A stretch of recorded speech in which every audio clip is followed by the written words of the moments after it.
ሰላም ጤና ይስጥልን ክቡራትና ክቡራን የአዲስ ምንጭ ቤተሰቦች እንዴት ውላችኋል? በእያላችሁበት የከበረ ሰላምታችን ይድረሳችሁ።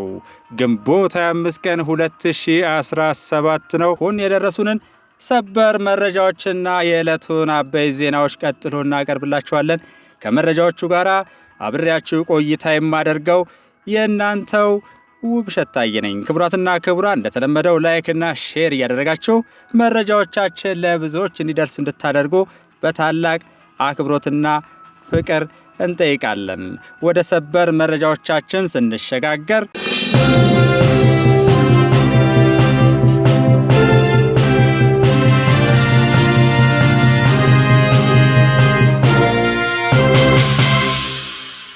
መጀመሪያ የምናገኘው የአቶ ታዬ ደንዳን በቁጥጥር ስር መዋል ነው።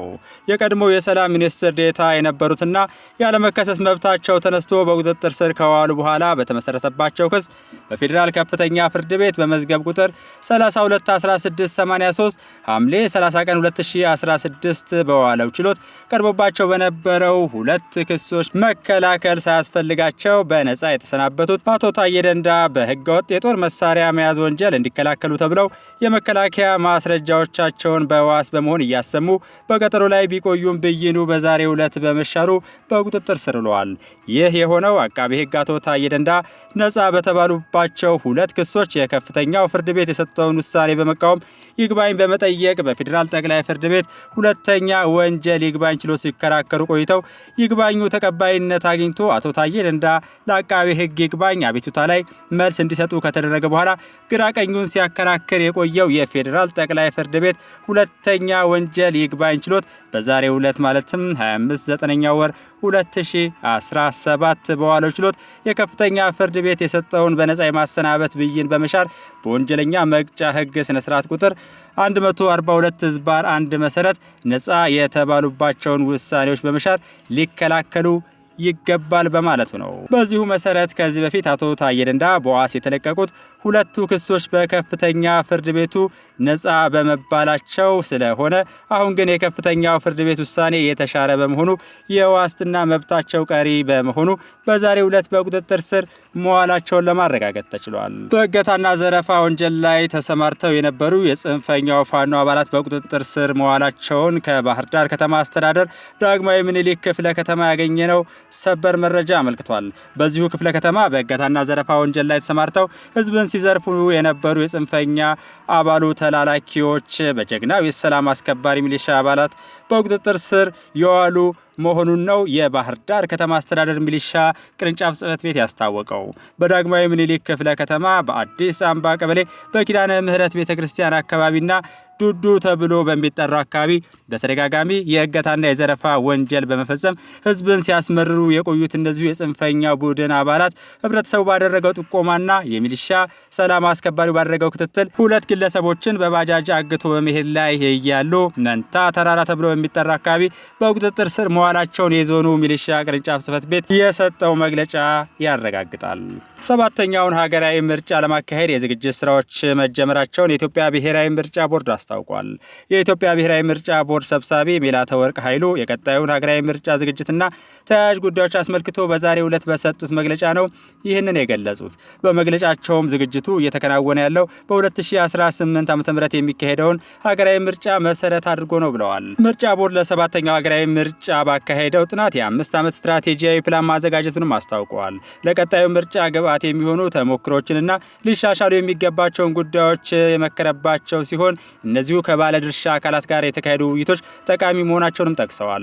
ለሕዝብ ተወካዮች ምክር ቤት በቀረበው ረቂቅ አዋጅ የምርጫ ሂደቱን ከንክኪ የጸዳ ለማድረግም ውጥን ተይዟል ብለዋል።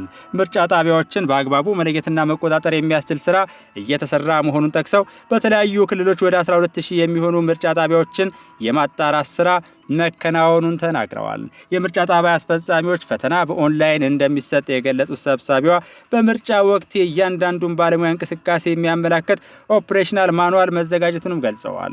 የሀገር ውስጥ ተፈናቃዮች መራጭ ብቻ ሳይሆን በእጩነት መሳተፍ የሚችሉበት ጥናት መካሄዱንም አረጋግጠዋል። ከዚህ በፊት እጩዎች በምርጫ ክልል ብቻ ይመዘገቡበት የነበረውን አሰራር በማዕከል በኦንላይን መመዝገብ የሚያስችል መተግበሪያ ለመጀመሪያ ጊዜ ማበልጸግ መቻሉንም ሰብሳቢዋ ገልጸዋል። ከፍተኛ የስራ ኃላፊዎች በደቡብ ጎንደር ዞን ላይ ጋይንት ወረዳ ከጎብጎብና ሳሊ ነዋሪዎች ጋር ባደረጉት ውይይት ግፋ በለው እያሉ ከማዋጋት ይልቅ ተው እያሉ መመለስ ለህዝብ ይበጃል ሲሉ በጽንፈኛው የፋኖ ቡድን የተማረሩ የወረዳው ነዋሪዎች ገልጸዋል።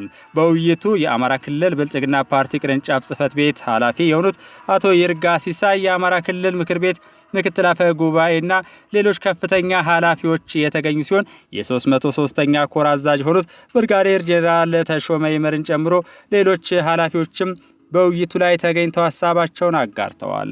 የውይይቱ ተሳታፊዎች ሌቦች አስመርረውናል፣ ሰላም እንዲመጣ እንፈልጋለን ያሉ ሲሆን ልጆቻችን ከትምህርት ቤት ተለይተው እየኖሩ ነጋችን አሳስቦናል እንዲሁም ጨንቆናል ብለዋል።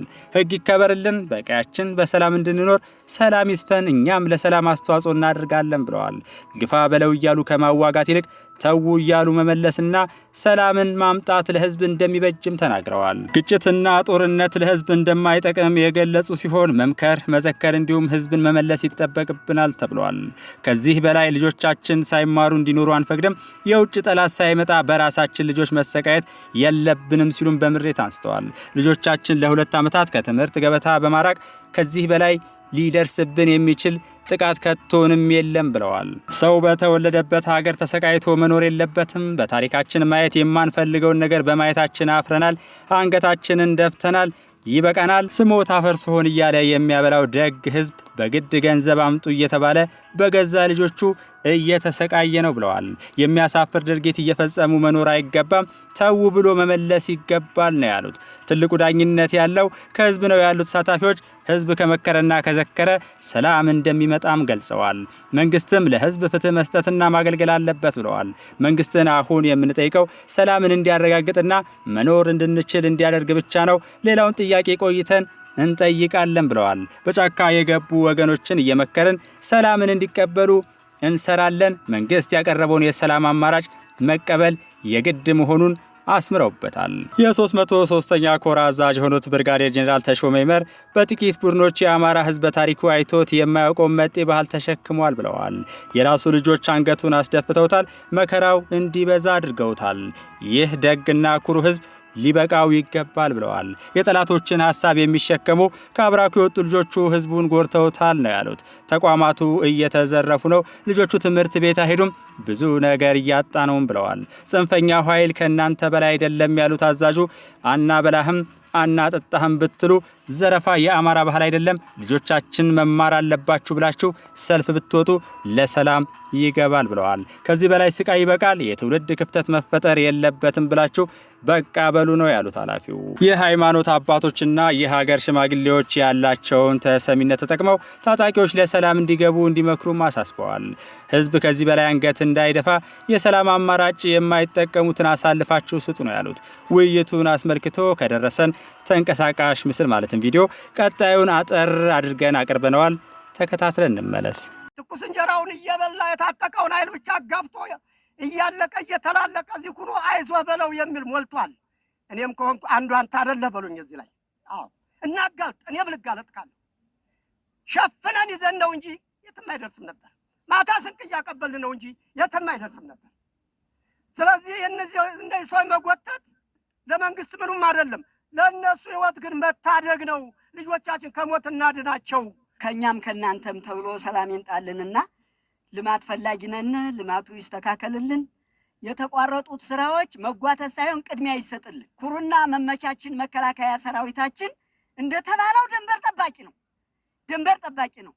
መሀላችን በተፈጠረው ችግር ምክንያት መንደር ድረስ ወርዶ እየተሰቃየ ነው። ለዚህም እንግዲህ ሰላም ነው መፍትሄው። በምክክር በመቻቻል በመወያየት ካሉበት ድረስ በመሄድ በማንጣት የገቡትም ገብተዋል፣ ያልገቡትም የቀሩትም እንዲቀሩ አውጡልን ብለናል፣ ለምነናል። ፍንዳታ ጦርነት ይበቃናል፣ ይበቃናል። ለውጥ አላገኘንም። የወንድም ማጣት ለውጥ ነው ያገኘነው። ከላይ ጋይንት በኮርባ ከላይ ጋይንት መቅደላ የሚሄደው አስፋልት አቋርጦብናል። ውሃ፣ መብራት፣ መንገድ እነዚህ አቋርጠዋል። የጀመሩት ሰዎች የሉም፣ በህይወትም የሌሉት የሉም፣ በሀገርም የሌሉት የሉም። ያላችሁት ግን ይህን አስባችሁ እኔ እንደ ጋይንት እንዳንድ አርሶ አደር ጦርነት ይበቃናል፣ እናንተ ልማቱን አታቋርጡብን ነው። ጨርሻለሁ። አመሰግናለሁ። ከውስጥም ከውጭም ያሉ ጠላት ሀገራችን ሀገር ሆና እንዳትቀጥል መንግስትን በኃይል ለመናድና ለመጣል ያልተገባ ጋብቻም ጭምር በመፍጠር በህዝባችን ላይ ዘረፋ፣ በህዝባችን ላይ እገታ፣ በህዝባችን ላይ ግድያ ሲያፈራርቁብን ቆይተዋል። ከእንዲህ አይነት ሂደት ውስጥ ዛል ሳንል ሁሌም ለሰላም መንቃት፣ መደራጀት፣ ሰላምን በውስጣችን ማስፈን ለነገ የማይባል ተግባር ነው። ደጋግሜ አደራ እምላችሁ ጽንፈኛው የሚሄድበት መንገድ ከልባችሁ ከሰውነታችሁ እውነትንና ሐቅን መሰረት አድርጋችሁ ቆም ብላችሁ ካሰባችሁ ትክክለኛ መንገድ አለመሆኑን እናንተ ራሳችሁ ታስረዳላችሁ። ለእናንተ መናገር ለቀባሪ ማርዳት ነው የሚሆነው። የሃይማኖት አባቱም የሀገር ሽማግሌውም ወጥቼ በየቤተ ክርስቲያኑ በየድር በመከራና በደስታ በምንገናኝበት ተነጋግረን ተወያይተን ተማምለን ልጆቹ እንዲገቡ እውነትን መሰረት አድርገን እንነጋገር፣ እንወያይ። ተወያይተን ቅድም እንዳልኳችሁ በአንድ በኩል በሰላም ማስገባት፣ በሌላ በኩል ደግሞ ህግ የማስከበር ስራ፣ ወንጀለኛውን የመያዝ ወንጀለኛው እንዲመታ ማድረግ፣ ለህግ እንዲቀርብ ማድረግ ስራችን ነው። በቃ ቀጣዩ መረጃ አዲስ አበባ ከተማ አስተዳደር ከንቲባ የሆኑት አዳነች አቤቤ በአዲስ አበባ ከተማ በሚገኙ የፖለቲካ ፓርቲዎች የጋራ ምክር ቤት አባላት አንድ ልዩ የእውቅና ሽልማት ተሰጥቷቸዋል። ይህ የሆነው የአዲስ አበባ ከተማ አስተዳደር በዛሬው ዕለት የተረጋጋ የፖለቲካ ስርዓቶችንና ባህል ግንባታ የፖለቲካ ፓርቲዎች ሚና በሚል መሪ ሀሳብ ከተማ አቀፍ የተፎካካሪ የፖለቲካ ፓርቲዎች ጋር ባካሄደው የውይይት መድረክ መጨረሻ ላይ ነው።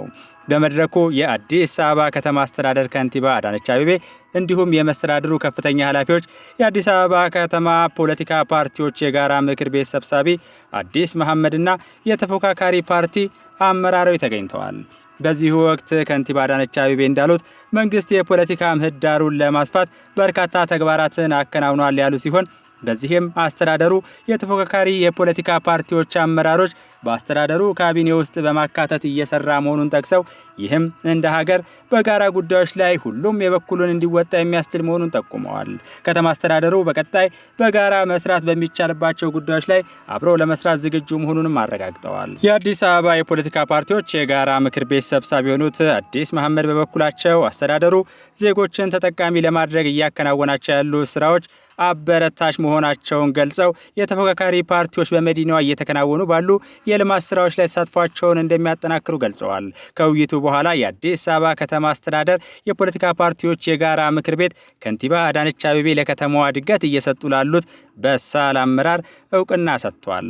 የጋራ ምክር ቤቱ ለከንቲባ አዳነች አቤቤ እውቅናውን የሰጠው የአዲስ አበባን ሕዝብ ኑሮ በተጨባጭ የለወጡ ግዙፍ የልማት ስራዎችን ከጎበኙ በኋላ በዛሬው ዕለት ከከንቲባዋ ጋራ በጋራ ጉዳይ ዙሪያ ከተወያዩ በኋላ ነው። የጋራ ምክር ቤቱ መሪዎች ከንቲባ አዳነች አቤቤና መላው አመራራቸው የከተማዋን ዘላቂ ልማትን ታሳቢ ያደረጉ ግዙፍ ፕሮጀክቶችን በፍጥነትና በጥራት በማከናወን ህዝቡን ተጠቃሚ ማድረግ በመቻላቸው ያላቸውን አድናቆት የገለጹ ሲሆን ሁሉም ኢትዮጵያውያን የፖለቲካ ልዩነቶቻቸውን በማክበር ለሀገር ሰላምና ልማት በጋራ መስራት እንዳለባቸውም መልእክት አስተላልፈዋል።